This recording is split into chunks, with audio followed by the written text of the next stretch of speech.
In the past hour, the president-elect was joined by the men and women he's picked to be his foreign policy and national security chiefs. It's a team he says is ready to lead the world. It comes after President Trump began to give way, allowing the official federal transition to begin with government funding and classified intelligence briefings. It's a team that will keep our country and our people safe and secure. And it's a team that reflects the fact that America is back, ready to lead the world, not retreat from it. Once again, sit at the head of the table, ready to confront our adversaries and not reject our allies, ready to stand up for our values. Just ahead of Biden's announcement, the Dow Jones stock index went above 30,000 points for the first time in its history. The record high was achieved just after trading opened. It suggests growing confidence in the markets on the news of Biden's transition and following progress on coronavirus vaccines, though in a very brief White House appearance, Donald Trump took the credit for it.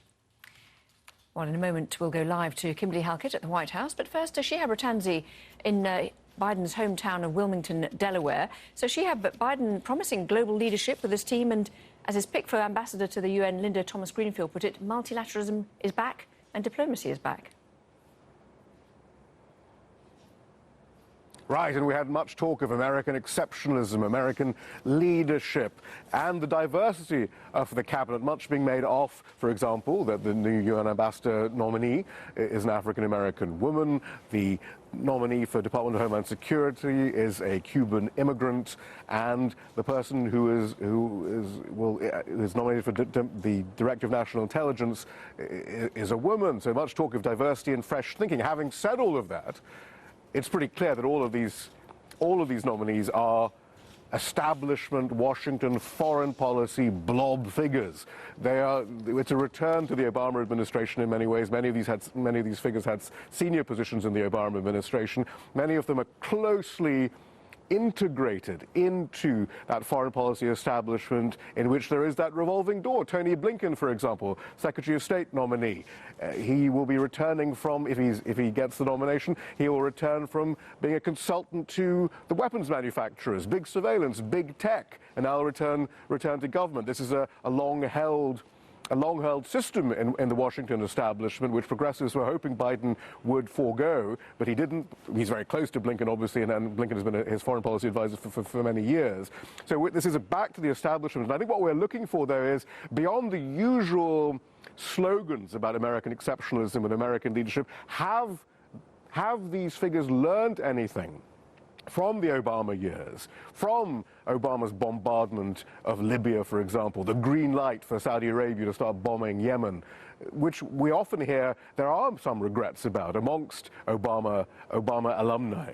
And I guess we heard a little bit of that from National Security Advisor Jacob Sullivan, who said that the main driving question for foreign policy will be, will this make families in America better off? And that seemed perhaps to be a nod to the idea that as a result of Obama's foreign policy, Trump was able to capitalize and say, look, Obama promised so much, he didn't deliver. I will end the endless wars. Trump didn't, of course, and will end free trade deals that prioritize the interests of multinational corporations over American workers. Perhaps there's some recognition of that in that one statement. We also had John Kerry talking about climate change being at the center of foreign policy, which is very important. Having said that, even as we speak, we're seeing leaks of other folks being considered by the Biden administration, for example, the National Economic Council, who are huge boosters of the fossil fuel industry. So we'll have to keep an eye on all of the candidates for Biden's cabinet, for Biden's administration. He says it's going to look like America. When he's asked, well, what about Wall Street then? What about the fossil fuel industry? Then we hear transition officials say, well, they're part of America too. So the question is, how far will it look like the old America of multinational corporations, fossil fuel interests, and how much would it look like the progressive voices who say that it's time American foreign policy and action on climate change needs to develop? Shihab Rattanzi, thank you very much. Our White House correspondent Kimberly Halkett joins us live now. So, Kimberly, even though the transition has been allowed to start officially, Trump still as reluctant as ever to admit defeat.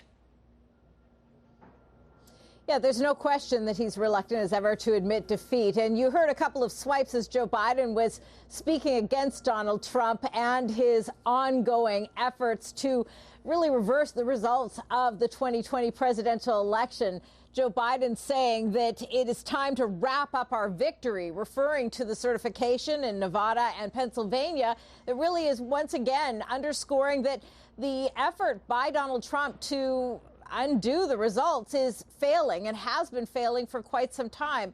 Now, it's also interesting to note that there were no questions taken by Joe Biden as he spoke in front of reporters and announced his cabinet picks. And in fact, there was another press conference here at the White House today where, again, no questions were taken. In fact, the whole press conference by Donald Trump in the White House briefing room was only 64 seconds long, and reporters only got less than 5 minutes notice to attend. And the reason the president called this news conference so hastily is that he seemed to be furious with the fact that Joe Biden was getting credit for the Dow Jones Industrial Average reaching a historic milestone, 30,000.